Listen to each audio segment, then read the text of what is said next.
গতানুগতিক নয়, একটু ব্যতিক্রমী কিছু করতে হবে। সেটা যে কোনো কাজ, যে কোনো উদ্যোগ, লাইফের যে কোনো কিছুর ক্ষেত্রে হোক।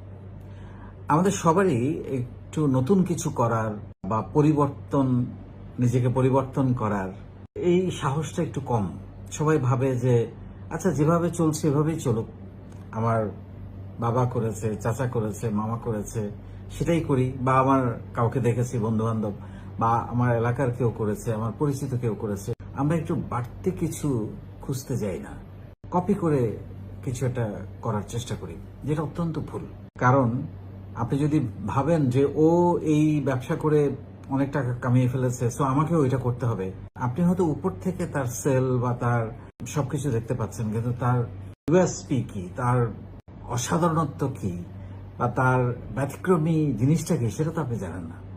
সো একটু সৃজনশীল চিন্তা ভাবনা করা, একটু রিসার্চ করা, একটু মেধা কাটানো, একটু নতুন করে চিন্তা করা। ইউনিক কিছু মানে কিন্তু সবসময় নতুন কিছু না। আমি সবসময় বলি এই কথাটা, যে সাধারণ জিনিসটাকেও নতুন করে প্রেজেন্ট করাটাকেও ইউনিকনেস বলে। তা আমাদের একটা ভয় কাজ করে যে নতুন কিছু করতে গেলে কি আমি এটা মানুষকে বোঝাতে পারবো, খাওয়াতে পারবো, বা পড়াতে পারবো, বা ব্যবহার করাতে পারবো, এরকম একটা ভাবনা কাজ করে। সো আপনি যদি একটু ব্যতিক্রম কিছু না করেন, আপনার নিজের কেন আপনি অন্যের চেয়ে আলাদা? আপনি যখন যে কোনো কিছু, এটা নিজেকে রিপ্রেজেন্ট করা হোক, বা বিজনেসের ক্ষেত্রে হোক, বা চাকরির ক্ষেত্রে হোক, যেটাতেই হোক, আপনি কেন আলাদা? আপনার মধ্যে আলাদা বিশেষত্ব কি আছে? আপনারটা কি?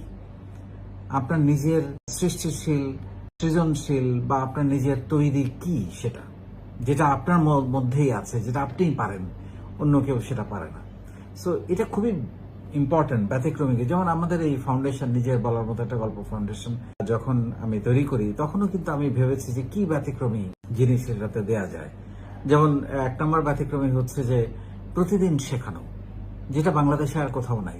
বাংলাদেশে কেন, আমার মনে হয় পৃথিবীতে কোথাও নাই। প্রতিদিন শেখানো, শিখিয়ে উদ্যোক্তা তৈরি করা, এবং বিনামূল্যে প্রশিক্ষণ দেয়া। আপনার ঘরে আমার প্রশিক্ষণটাকে নিয়ে যাওয়া, এটা ছিল এটার সবচেয়ে বড় ব্যতিক্রম, যেটা এখন বর্তমানে একটা ওয়ার্ল্ড রেকর্ড হয়ে গেছে। এবং এইটার মধ্যে দিয়ে অনেকগুলো মেসেজ আমরা দেওয়ার চেষ্টা করেছি, যে কিভাবে লেগে থাকতে হয় কোনো কাজের পেছনে, কিভাবে ভলেন্টিয়ারিং করতে হয়, কিভাবে মানবিক হইতে হয়, কিভাবে একটা কাজের পেছনে নিজের সবটুকু ভালোবাসা ঢেলে দিতে হয়।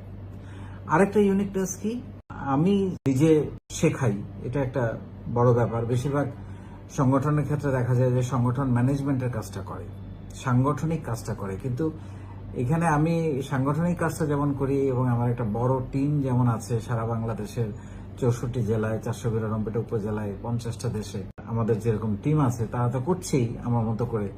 প্লাস যেটা হচ্ছে যে প্রতিদিন যে সেশনটা দেওয়া হয়, সেটা নিয়ে প্রতিদিন সন্ধ্যায় বা রাতে 64 জেলায় এবং বিশ্বের প্রায় অনেকগুলো দেশে এটা নিয়ে সেশন চর্চা ক্লাস হয়, যেটা আর কোথাও খুঁজে পাওয়া যাবে না।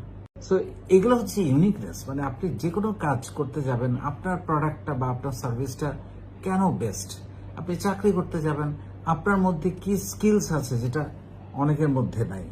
কারণ পরিশ্রম সবাই করে, কিন্তু অল্প সময়ে বেশি কাজ সুনিপুণভাবে করতে পারা, মেধা খাটিয়ে আমরা অনেকেই কাজ করি, আমরা কিন্তু আইডিয়া দিতে চাই না।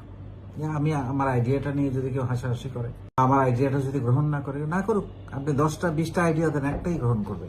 সো এইভাবে জিনিসটাকে চিন্তা করা খুবই গুরুত্বপূর্ণ। সেইভাবে না হলে পরে আপনি দেখবেন যে আপনি যে আলাদা, অনেকের মাঝে আপনাকে যে খুঁজে পাওয়া যায়, আপনি যে ব্যতিক্রম, এবং আপনি যে অসাধারণ, আপনি যে আর 110,000টা মানুষের মতো সাধারণ নন, সেটা বোঝা যাবে না যদি আপনি ব্যতিক্রমী না হন।